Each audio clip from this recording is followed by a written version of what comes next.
सीते राम कथा हृदयम। प्रभु, ये चेतना आनंद सब पुराना हो गया। परंतु अभी आप किसी और ही कारण इतने प्रसन्न हैं ऐसा मुझे प्रतीत हो रहा है। परंतु क्या कारण है, कृपया करके आप मुझे इस विषय में बताइए। कैकेयी, तुम अत्यंत सूक्ष्मज्ञ हो। मेरे मन की भावनाओं में हल्का सा भी बदलाव हो तो तुम्हें उसका त्वरित बोध हो जाता है। तुम्हारा ये बोधन सत्य है। अभी एक विचार को सुनकर मेरे मन को बहुत विशेष संतोष हो रहा है।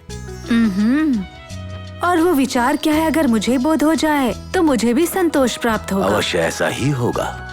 ये पूरी अयोध्या नगरी को संतोषित करने वाला विषय है। रामचंद्र ने सुबाहु, मारीच और अन्य राक्षसों का दमन करने का विषय तुम्हारे ज्ञात में आया होगा। विश्वामित्र यज्ञ के संपन्न होने के पश्चात राम और लक्ष्मण को मिथिला ले जा रहे हैं। वहाँ जनक महाराज शिव धनुष को सबके सम्मुख रखकर अपनी पुत्री सीता देवी का स्वयंवर रचने वाले हैं। प्रभु, क्या विश्वामित्र रामचंद्र को स्वयंवर में भाग लेने के लिए लेकर गए हैं वहाँ? उनके मन में क्या है ये मैं कैसे बोध करूं देवी, परंतु जिस शिव धनुष को इतने वीर नहीं उठा पाए उसके दर्शन प्राप्त करने का भाग्य राम लक्ष्मण को मिल रहा है, ये तो संतोष का विषय है। महाप्रभु, केवल शिव धनुष के दर्शन पर्याप्त नहीं है। रामचंद्र को उस महाधनुष को उठाकर स्वयंवर में विजयी होकर कीर्तिशाली होना होगा और वो गर्व करने वाली बात होगी। पूरे प्रपंच में किसी और से जो ना हुआ वो साहस कार्य हमारे राम द्वारा ही होना चाहिए। अयोध्या में कभी ना देखा हुआ हर्ष और उल्लास होना चाहिए। कैकेयी, तुम्हारे वचनों को सुनते सुनते ही तुम्हारी ये इच्छा अति शीघ्र पूर्ण हो, ऐसी मेरी इच्छा भी हो रही है। ऐसा ही हो। राम के यश के लिए अभी ही इसी समय पूरी अयोध्या नगरी में पूजा विधियां आयोजित हो, ऐसी आज्ञा देता हूँ।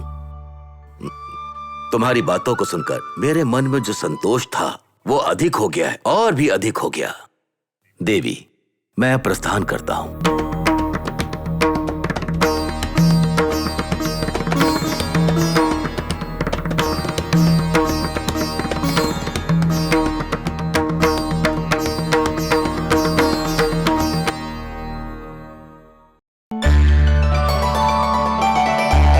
चाचा श्री को हमारा प्रणाम।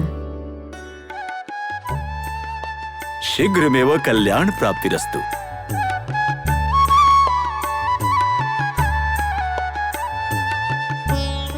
हाँ, उत्तम आशीर्वाद दिया है तुमने पुत्रियों को अनुज। सकल सद्गुण संपन्न किसी फूल की तरह खिली हुई हमारी प्रथम पुत्री सीता के लिए उसके अनुरूप किसी वर को शोध कर विवाह संपन्न कराने का काल आ गया है। इसे ही तुमने अपने आशीर्वाद के रूप में व्यक्त किया है, केवल यही व्यतीत नहीं किया है स्वामी, आपकी पुत्रियों के कन्यादान के पश्चात हम भी अपनी पुत्रियों का कन्यादान करके कृतार्थ होना चाहते हैं, ऐसा भी व्यक्त किया है इन्होंने। अति उत्तम। इसके अलावा हमारा और क्या सौभाग्य हो सकता है। भगवान की कृपा से सकल सौभाग्य हमें प्राप्त हुआ है। पूरे राज्य में शांति और समाधान छाया है। ये सभी कन्याएं शुक्ल पक्ष के चंद्र के भांति दिन प्रतिदिन और भी मनोहरित हो रही हैं। ये सभी कब, कहां और न जाने किस महावंश में जाकर मिल जाएंगी, पर इन्हें प्राप्त करने वाले पुण्यवान का शोध हमें ही तो करना पड़ेगा। सत्य कहा अनुज, तुम्हारा कहना सत्य है। इन कन्या मणियों के लिए उपयुक्त वर का शोध करना वैसा ही है जैसे समुद्र के अंदर जाकर अमूल्य मोतियों का शोध करना हो, ऐसा ही है ना प्रिय पुत्रियों, है ना?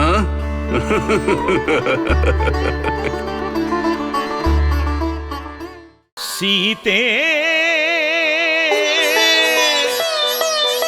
राम कथा हृदयं